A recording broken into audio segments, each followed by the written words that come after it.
আসসালামু আলাইকুম। আশা করি সবাই ভালো আছেন। আমিও আলহামদুলিল্লাহ ভালো আছি। আমি বলছি জয় কাদরি, আপনাদের সবার প্রিয় ভাই। মানুষ মানুষের জন্য, জীবন জীবনের জন্য।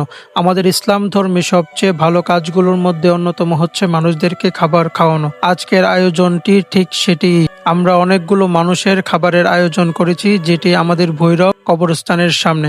আপনারা দেখতে পাচ্ছেন যে সারিবদ্ধভাবে শত শত মানুষ এখানে বসে আছে খাবার খাওয়ার জন্য। আমরা অনেক আনন্দিত এবং আমরা অনেক গর্বিত ওনাদের পাশে দাঁড়াতে পেরে।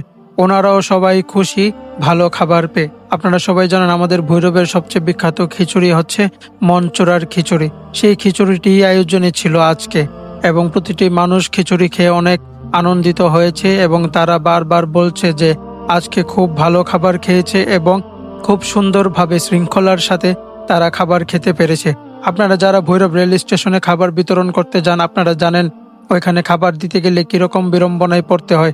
মানুষের কাড়াকাড়ি এবং এগুলো নিয়ে অনেক ধরনের সমস্যা তৈরি হয়। কিন্তু আপনারা জেনে খুশি হবেন, যখন আপনারা সেখানে গরম খিচুড়ি দিবেন তখন সেই কাড়াকাড়ি বা বিড়ম্বনাতে আপনারা পড়বেন না, কারণ খাবারটা গরম হওয়ায় তারা খাবারটা শেষ করে আপনার কাছে আসবে খাবারটা নিতে। খাবার হাতে থাকাকালীন কখনো আপনার থেকে দ্বিতীয়বার খাবার নেয়ার সুযোগ তারা পাবে না।